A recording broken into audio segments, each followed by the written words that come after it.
ओम शांति। आज 10 नवंबर 2022 की बाबा की साकार महावाक्य। प्यारे बाबा बोले, मीठे बच्चे, तुम्हें इस रुद्र ज्ञान यज्ञ का बड़ा कदर होना चाहिए, क्योंकि इस यज्ञ से ही भारत स्वर्ग बनता है। तुम इस यज्ञ के रक्षक हो। प्रश्न है, बच्चे, बाप व टीचर को तलाक अथवा फारकती कैसे और कब देते हैं? उत्तर है, जब बाप अथवा टीचर को भूल जाते हैं, मुरली मिस करते हैं, पढ़ते व सुनते नहीं हैं, तो गया बाप को फारकती व तलाक दे देते हैं। बाबा कहते, बच्चे, तुम मुझे तलाक कभी नहीं देना। प्रश्न दूसरा, तुम्हारा सत्य ज्ञान मनुष्य को मुश्किल समझ में आता है, क्यों? उत्तर है, क्योंकि यह ज्ञान परंपरा नहीं चलता है, अभी ही प्राय लोप हो जाता है। इस ज्ञान का किसी को पता ही नहीं है। यह ज्ञान है, यह नया ज्ञान है, इसीलिए उन्हें समझने में मुश्किल लगता है। गीत। पितु मात सहायक। ओम शांति। जिसके साथ बच्चों का अभियोग है, उनकी बाहर मनुष्य महिमा गाते रहते हैं। तुम उनकी याद में बैठे हो। अपने को आत्मा समझ देह का अभिमान छोड़ एक की ही याद में रहना है। अभी तुम आत्म अभिमानी बने हो, पहले थे देह अभिमानी। सतयुग में तुम बाप को नहीं जानते, क्योंकि सुख में होते हो तो बाप याद नहीं रहता। यहाँ दुखों में हो तो पुकारते हो। गायन भी है, दुख हरता सुख करता। वास्तव में सच्चा सच्चा हरिद्वार यह है। मनुष्य हरि कहते हैं श्री कृष्ण को, वैकुंठ को श्री कृष्ण का हरिद्वार कहते हैं। तुम जानते हो, वास्तव में हरि श्री कृष्ण को नहीं कहेंगे, दुख हरने वाले को हो हरि कहेंगे। तुम जानते हो, शिव बाबा श्री कृष्ण का द्वार अथवा वैकुंठ सतयुग का द्वार खुलने आया है। कोई मकान बनाते हैं तो कोई ओपनिंग सेरेमनी करते हैं ना, तो बाबा आया है हरिद्वार की सेरेमनी करने। कृष्ण की राजधानी में कंस तो होता नहीं है। बाप द्वारा हम स्वर्ग का वर्षा ले रहे हैं। बाप ही आकर स्वर्ग की स्थापना की सेरेमनी कर रहे हैं। स्थापना को सेरेमनी कहा जाता है। मकान का पहला फाउंडेशन लगाया जाता है, फिर मकान बनकर पूरा होता है, फिर सेरेमनी की जाती है। तो बाप फाउंडेशन लगाने आया है। 1937 में फाउंडेशन लगाया और फिर तुम स्थापन कर रहे हो। तुमको खुशी है कि बाबा आया है नई दुनिया स्थापन करने, और हम नई दुनिया में जा रहे हैं। इस पृथ्वी पर स्वर्ग था और फिर स्थापन कर रहे हैं। हर एक को पैगाम दे रहे हैं। धर्म स्थापक को पैगाम्बर कहा जाता है ना। सच्चा सच्चा पैगाम मैं ही देता हूँ। मैं ही राजयोग सिखला कर स्वर्ग की स्थापना करा रहा हूँ। बाप समझाते हैं कि मैं वेद शास्त्रों से नहीं मिलता हूँ। यह सब भक्ति मार्ग के शास्त्र हैं। भक्ति मार्ग की बहुत सामग्री है। जन्म जन्मांतर से तुम भक्ति करते आए हो। अब ज्ञान सुनो। फिर सतयुग में ज्ञान नहीं सुनेंगे। कहा जाता है ज्ञान अंजन सतगुरु दिया। सतयुग में अंधकार है नहीं। जो भक्ति करे बाप से ज्ञान लो, फिर भक्ति नहीं रहेगी। तुम जानते हो रावण राज्य किसको कहा जाता है, राम राज्य किसको कहा जाता है? तुमको सारी रोशनी मिली है क्योंकि बाप जगाते हैं। अब देखो दीपावली मनाते हैं, उसमें दीपक कोई छोटे कोई बड़े बनाते हैं। अब यह छोटे बड़े दीपक जग रहे हैं ना, ज्ञान का घृत मिल रहा है। मनुष्य मरते हैं तो दीपक में घृत डालते रहते हैं कि प्राणी अंधियारे में ठोकरें ना खाएं। वो है हद की बातें, तुम्हारी है बेहद की बातें। जब रावण राज्य शुरू होता है तो ठोकरें खाना शुरू होती है। अभी दिन प्रतिदिन अधिक ही ठोकरें खाते रहते हैं। पहले एक की भी भक्ति करते, अब तो मनुष्यों की तिवाटे की भक्ति करते हैं। भक्ति की बहुत सामग्री है, जितनी वृक्ष की सामग्री है, बीज से कितना बड़ा वृक्ष निकलता है, भक्ति भी इतनी है। ज्ञान है बीज, यह सृष्टि तो अनादि अविनाशी है, इनका कब विनाश नहीं होता। यह सृष्टि चक्र लगाती रहती है। बीज भी एक है तो झाड़ भी एक है, ऐसे नहीं। आकाश में, पाताल में, सूर्य में, चांद में दुनिया है। ये तो साइंस वाले चंद्रमा में जाकर रहने की कोशिश करते हैं, परंतु ये नहीं जानते कि साइंस से सारी दुनिया का विनाश होना है। और राज्य तुम ले लेंगी, तुम कहेंगी यह भी ड्रामा में नून है, दूसरे इन बातों को समझेंगी नहीं। राजाएं तुमको मिलनी है क्योंकि कनेक्शन है कृष्णपुरी और कृष्णपुरी का। इन्होंने भारतवासियों को आपस में लड़ाकर कृष्णपुरी को कृष्णपुरी बनाया। अब बाप कहते हैं हिसाब लेना है।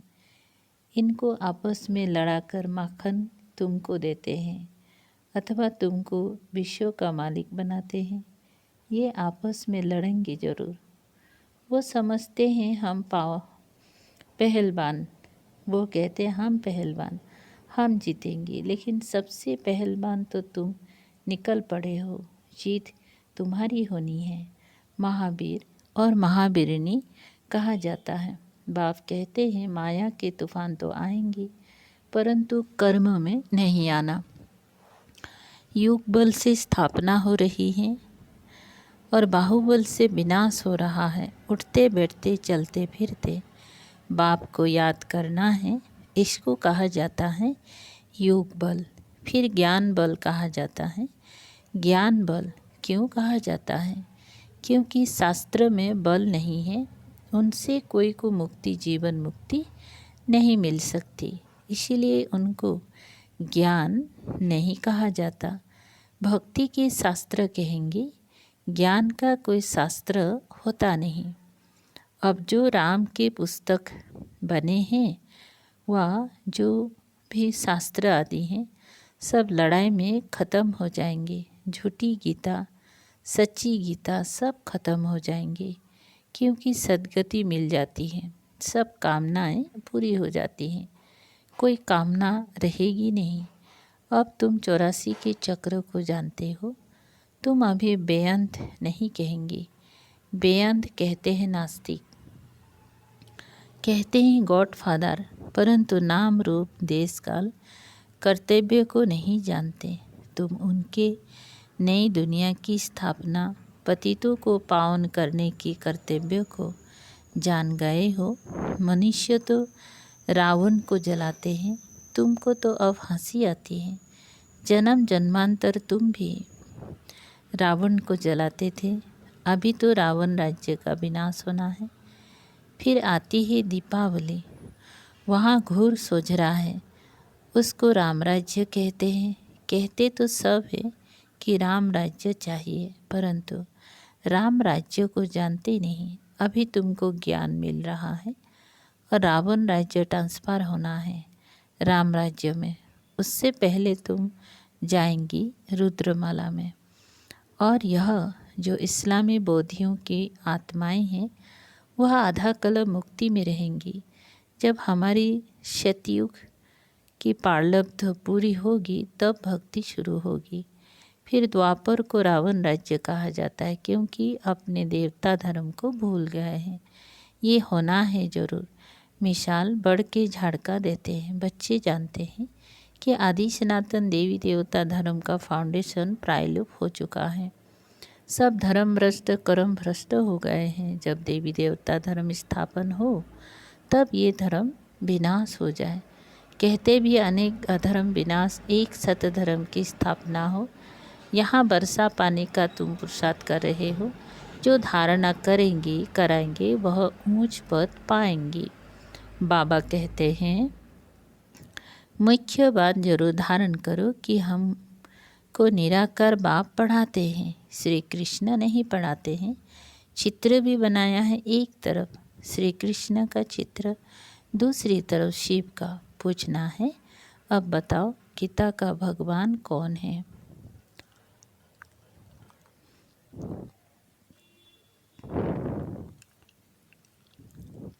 जज करो। तुमको समझाने में बहुत सहज होगा कि गीता का भगवान श्री कृष्ण नहीं शिव। तुमको मालूम है गीता का ज्ञान फिर से बाप दे रहे हैं, गीत में भी है।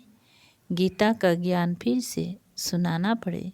गीत तो तुमने नहीं बनाए हैं, बनाने वाले तो मनुष्य ही है, परंतु अर्थ को नहीं जानते। कहते हैं गीता के भगवान ने ज्ञान घोड़े गाड़ी में बैठ कर दिया। श्री कृष्ण के लिए कोई घोड़े गाड़ी थोड़ी आएंगे। अगर श्री कृष्ण होता तो उनके लिए अच्छे से अच्छी गाड़ी ले आए, बड़े बड़े धनवान आ जाए। यहाँ तो देखो अपनी मोटर मतलब शरीर भी नहीं है, आता ही हो पतित शरीर में, तो गुप्त है ना। श्री कृष्ण की तो बात ही नहीं। फिर तुम भक्ति मार्ग में मेरा कितना मान रखते हो। सोमनाथ का मंदिर बनाते हो, कोई एक मंदिर थोड़े ही होगा, अनेक होंगे। फिर उन्हें लुटा भी होगा। तो सारी बेहद की हिस्ट्री ज्योग्राफी को तुम जान गए हो। बाप को कहते हैं नॉलेजफुल। तो यहाँ ज्ञान भी दिया जाता है, पढ़ाई भी पढ़ाई जाती है। ज्ञान है मन मना भाव, इससे सद्गति होती है। फिर मध्याजी भाव की पढ़ाई पढ़ाते हैं। टीचर और गुरु का पाठ इकट्ठा चलता है। सारे वर्ल्ड की हिस्ट्री ज्योग्राफी तुमको पढ़ाते हैं। सच्ची सच्ची नन्स तुम हो, क्योंकि तुम एक को याद करती हो। नन्स को गले में क्रॉस पड़ा रहता है, क्राइस्ट को याद करती हैं, समझती है क्राइस्ट गॉड का बच्चा था। तुम जानते हो कि क्राइस्ट कोई गॉड का बच्चा नहीं था, क्राइस्ट की आत्मा गॉड का बच्चा थी। ऐसे तो हम सभी हैं। आपस न बाप आकर 3 धर्म स्थापन करते हैं। तुम ऊंची चोटी ब्राह्मण हो, क्योंकि तुम ऊंचते ऊंच विश्व की सेवा करते हो। मनुष्यों को आत्मा का ज्ञान देते हो। तुम आत्मा को बाप से वर्षा मिलता है। बरोबर बाप कल्प कल्प के संगम युगे वर्षा देने आते हैं। शास्त्र में तो युगे युगे लिख दिया है, कल्प अक्षर बीच से निकाल दिया है। उनका नाम ही है पतित पावन। तो युगे युगे आकर क्या करेंगे?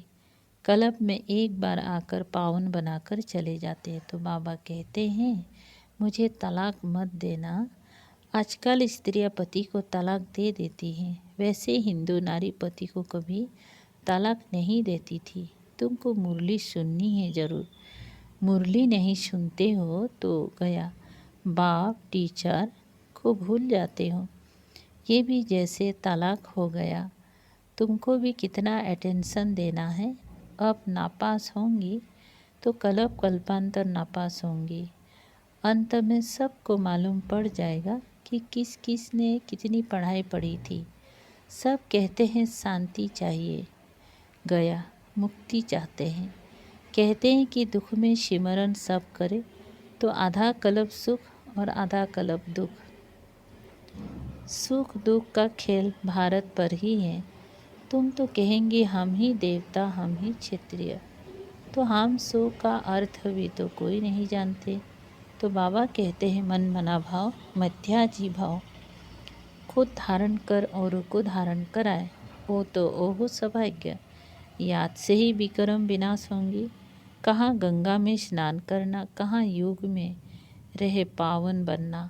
बच्चों को यज्ञ के पैसे की बहुत कदर होनी चाहिए, क्योंकि इससे भारत स्वर्ग बनता है। बाप है गरीब निवाज, गरीबों की पाए पाए पड़ेगी, तब वह साहूकार बनेंगे। स्वर्ग में हेल्थ वेल्थ हैप्पीनेस है। अगर हेल्थ वेल्थ है तो हैप्पीनेस भी है। अगर हेल्थ हो वेल्थ ना हो तो हैप्पीनेस हो नहीं सकती। सतयुग में हेल्थ वेल्थ है तो सदैव हैप्पी रहते हैं, वहाँ कभी रोते नहीं हैं। तो तुमको यहाँ भी रोना नहीं है, परंतु माया के तूफान मुरझा देते हैं। हेल्थ मिलती है हॉस्पिटल से और वेल्थ मिलती है पढ़ाई से। तो देखो मेरे बच्चे कितनी गरीब हैं, 3 पैर पृथ्वी में हॉस्पिटल खोल देते हैं, जहाँ से ही सबको हेल्थ वेल्थ मिलती है। अच्छा, मीठे मीठे शिकल दे बच्चों प्रति माता पिता बाप दादा का याद प्यार और गुड मॉर्निंग। रूहानी बाप की रूहानी बच्चों को नमस्ते। हम रूहानी बच्चों की रूहानी बाप दादा को याद प्यार गुड मॉर्निंग और नमस्ते नमस्ते। शुक्रिया बाबा, थैंक यू बाबा। सार है नंबर पहला, माया के तूफानों में कभी मुरझाना नहीं है, सदैव खुशी में रहना है। 2, हमको निराकार बाप पढ़ाते इस नशे में रहना है, इस झूठी दुनिया में कोई भी कामना नहीं रखनी है। वरदान, हर रोज की मुरली के साधन द्वारा व्यर्थों को खत्म करने वाले पासबीत अनार भव। विस्तार, हर रोज की मुरली मन को बिजी रखने का साधन है। मुरली की कोई भी पॉइंट पर मनन करते रहो तो मन बिजी रहेंगी और व्यर्थ स्वतः खत्म हो जाएगा। मन को मनसा वाचा कर्मणा सेवा में इतना बिजी कर दो जो व्यर्थ संकल्प आवे ही नहीं, तभी फाइनल पेपर में पासबीत अनार हो सकेंगी। अगर व्यर्थ संकल्प चलने का अभ्यास होगा तो समय पर धोखा खा लेंगे। स्लोगन, प्लेन को प्रैक्टिकल में लाने के लिए बालक और मालिकपन का बैलेंस रखो। ओम शांति।